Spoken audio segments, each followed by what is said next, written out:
Hi everyone, it's my third video of the day. I want to talk about how different it is today compared to years ago when I was raised. I and why there may be a fracture in today's families, and there is more estrangement now more than ever. And there are groups and people talk about it, and some people haven't seen their kids for a day, it's 30 days, 60 days, a year, 5 years, 10 years, 20 years. uh, why there's such a fracture today compared to 50 years ago. When I was raised in a family with my mom had 7 brothers and sisters, 6 remaining. There was 8 in her family, but one had passed away when I was born, and my dad had 2 brothers, and I have so many cousins, first, second, and third cousins.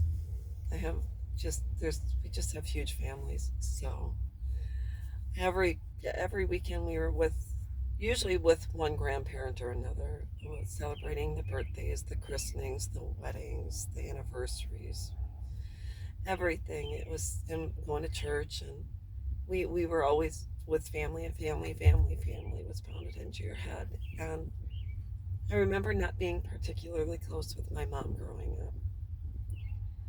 We didn't have a lot in common, and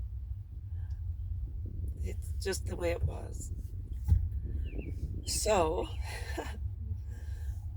there was a point in time after I turned 18 and I left for the military and went off and did my own thing.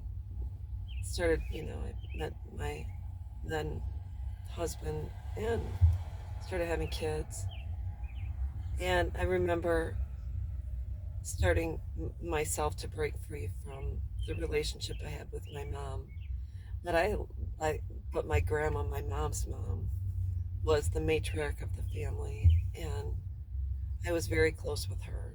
She was very loving, very kind, just lived for God, prayed a rosary each 100 times a day. She prayed a lot. And she always drilled it into my head, family, family, family. You got to have a relationship with your mom and this and that. And she passed away at the age of 100 in 2019. And, there was still, throughout my life, separations from my mom. And my grandma would say, are you talking first? One of the first things, are you going to church? Are you talking with your mom? So she'd cover those 2 topics. I think it was always there. And I'd say, well, not at this time, and try to divulge a little bit. And she'd say, oh, you only have one mom, and this and that. And it was a guilt trip. It was a shame. It was. So for my grandma, I reconciled with my mom over and over again. And I mean, I'll be honest, I never had the same kind of relationship with my mom that I had with my grandmother or other women, such as teachers and neighbors. And even though my mom raised 4 girls, she was pretty stoic, pretty much, this is my way or the highway. Everything has to be perfect. It was always it was about image. I felt always kind of like there was a disconnect almost. And I don't remember there being a lot of tender moments. When you go in to see your grandma, sit down, have a cup have some donuts, or it was, that's just the way it was. And my dad, on the other hand, was very loving, very kind, he was zest for life, very funny. It was night and day. So anyhow, I just remember my grandma always saying, you got to talk to your mom. She's getting older, and she's like, it's my dying wish that you have a relationship with your mom, and it would mean the world to me. And I said to my grandma, I remember I wasn't talking with my mom. This is 5 years ago. And she said, I got a call from my sister. She said, Grandma wants you to call her. And my grandma never really called. I just go visit. And so I called her, and she says, I need you to do me a favor. And I said, well, what do you need? And she said, I need you to send your mom a birthday card. And I said, what do you want me to write? She says, write to your mom, I love you, I miss you, and I want to spend time with you. And I said, well, I'll think about it. So the next day I went over and I said, Grandma, your love is the kind of love that feeds me. My mom's love is not. And she's more like Grandpa. Grandpa was by the book. If it's not, if it's not according to the Bible, Catholic Church, when I got divorced, he refused to talk to me. He was very stoic, very drill sergeant like, and just not the most affectionate person. And I said, Grandma, I like people in my life who are affectionate and funny and kind, and no drama, no chaos, and all of that. And I said, so I'm going to ask, please, that you respect my wishes and we just let this go and let it go, pray about it. And and during the past during the past year and a half of my grandma's life prior to her passing, I had reconciled with my mom. I was trying to, I call her, we talk, I go see her, we do lunch or whatever, and then maybe run errands. And then I met my husband and introduced him to my mom, and we'd go over there. She'd come by us, and we'd start hanging out. And it was going on an even keel. And I even said to her, when Dad was living and while he was in rehab, he apologized for not doing, for not, for whatever. And she says, do you need me to apologize? And I said, well, it would be nice. And she said, well, I'm sorry. And I said, well, I'm sorry too. So I thought we were on a good footing and we were walking in a positive direction. And, I had a fallout with my sister, and I said to my mom, I don't want to see her. And I mentioned this before. I was at my mom's house having a rummage. My sister shut up. I kept saying, please tell her to leave, tell her to leave. And my mom refused to tell her to leave, and I was begging her. And it didn't happen, and that's just the way it was. And there was a fracture again. And I literally had nightmares about what happened at my mom's house for a good month because it was unprepared.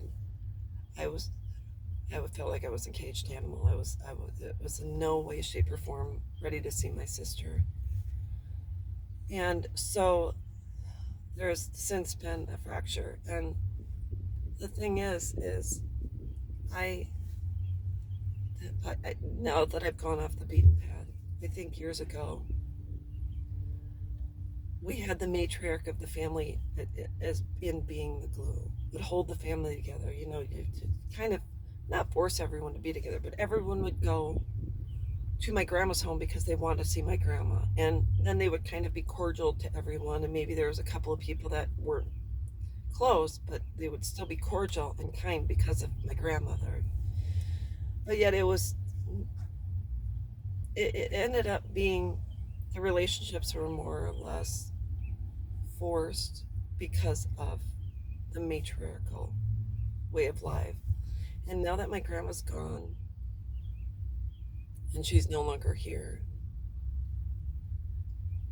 it gives me a sense of relief that everyone will just leave it alone and not bring the subject up, and there is no forcing up, no guilt tripping, no this and that. And I love my grandmother, but today there's a lot of alienation because there are support groups. People realize they don't have to have relationships with people that they don't want to. As much as I'd love to see my daughters, they don't have to have a relationship with me if they don't want to, nor should anyone tell them they have to. Everyone should allow you to make your decision on whom you want to spend time with and who you don't. And so I think that's where things have changed. It may be good, it may be bad. It is what it is. But all I know is that I have to respect my daughter's wishes. I don't want anyone in their lives telling them that they have to have a relationship with me just because I'm their mom or I gave birth to them. They don't owe me anything. They just don't.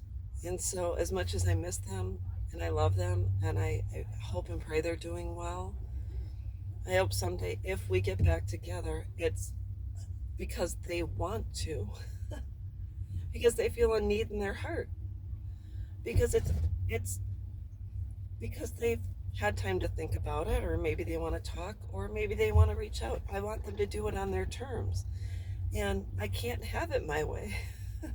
So, anyways, that's the way it is. I believe in this life. Everyone has the right to choose their relationships. If you don't want to have a relationship with someone, you don't have to. Just know that a majority of moms, we've all messed up, and we are not perfect. Yeah, we would. I think every mom desires to have a relationship with their child.